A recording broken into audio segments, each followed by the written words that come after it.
Over the next couple of weeks, I bought everything I needed and set it all up. At 31 weeks, I started having pains but attributed them to Braxton Hicks contractions. Just before 32 weeks, my waters broke, and I went into labor, with the baby arriving very quickly. He went straight to the NICU. I messaged and called my ex and his mother, but received no response. Less than a week later, my son passed away due to complications from the early birth. I again tried to contact my ex and his mother, leaving voicemails and messages, but there was no response. The next few weeks were a blur, but with the help of my mother and father, his funeral was arranged. They also tried to contact my ex and his mother, but still nothing. I sent more messages, but there was no response. I'm assuming we were probably all blocked, but honestly, at that point, I didn't care. I was so broken. His funeral came and went. It was beautiful and horrible. I stopped messaging and told my family not to bother after the funeral had passed. I couldn't deal with it anymore. About 5 months after his birth and passing, my ex showed up and let himself in. I wasn't at home, but when I returned, he was instantly hostile. The flat was clearly not set up for, nor accommodating to, a small child. He demanded to see his son. I broke down and told him what had happened. I have never seen him so sad and angry. He stormed out, slamming the door on his way out. Within half an hour, I received a nasty call from his mother, followed by messages from his siblings and other family members. They were furious, asking how I could dare not inform them of something so serious. They accused me of hiding the situation out of petty spite. I truly didn't. I tried, but I couldn't keep trying.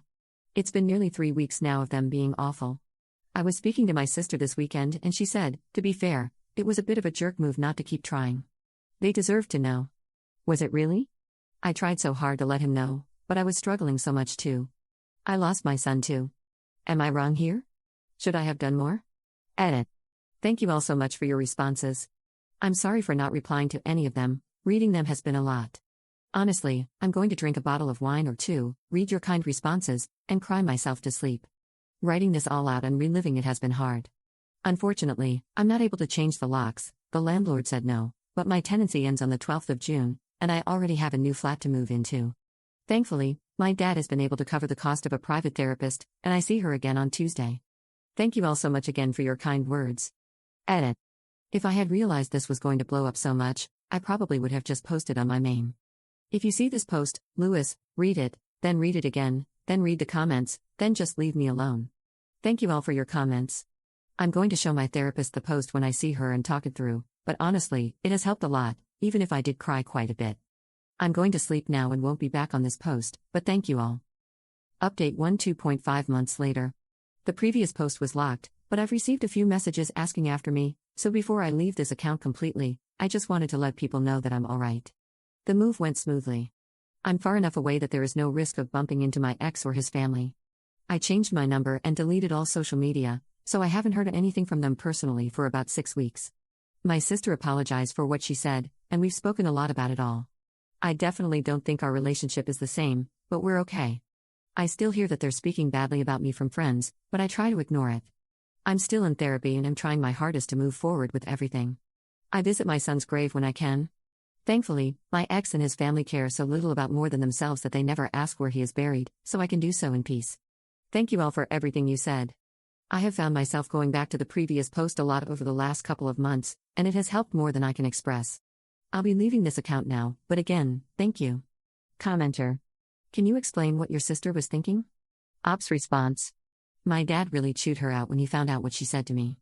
She claimed that she didn't realize how much we had tried to contact him and thought it was like when I was pregnant, that I had decided not to bother with my ex anymore and just handle everything myself. Honestly, it seems like BS. My parents were my support throughout everything, but my sister wasn't so absent that she didn't know we rang and messaged a lot. However, her apology did seem genuine, and she hasn't had anything nice to say about how they've been behaving since. If anyone's going to blow up at them, it'll be her, but my dad said to leave it and let them ruin themselves. Update 8 months later. Forgot about Reddit until I was clearing out some apps for phone space. I thought I'd send out a final update before I delete the app. I wish I could say things are amazing, great job, new partner, and so on. But it's nothing as great or exciting as that. I moved into my new flat last year and it's nice. I forgot how expensive it is to live alone, but I'm managing. I did end up getting a new job. The pay is about the same, and the job role is similar, but my ex doesn't know where it is. He didn't show up at my old job or anything dramatic like that. I just wanted a fresh start along with my new home. No new partner. I don't have it in me to date yet. As for my sister, we're low contact. She apologized, but according to my mom, she still speaks with my ex on occasion. Nothing dramatic or Reddit style like OMG, they're secretly hooking up and have 5 babies. It's just that my sister will talk to him if they bump into each other. But honestly, it kind of hurts after everything. Still in therapy, I doubled the length of my sessions around the 1-year anniversary of my son's passing. Thankfully, my ex didn't show up at his grave, or at least not when I was there. I'm not going to go into it too much, but it sucked, it hurt a lot, and I spent quite a few days drunk and crying in bed after the visit. My dad has been my rock through all of this. I'm still paying him back for everything. He waves me off when I say I'm going to pay X amount this month, but I know his bank account feels it low. We spend Sunday mornings together, just drinking tea, catching up, and maybe watching the F1. It's nice, and I really love the time we spend together. But basically, life has been boring, thankfully. No contact from my ex or his family, no massive life changes. Just one foot in front of the other. I reread everything I posted last year and read through a lot of the comments again, and I just want to say thank you. I was in a really bad place mentally, and it was hard to see that I wasn't the villain in this. A mixture of therapy and all the comments helped.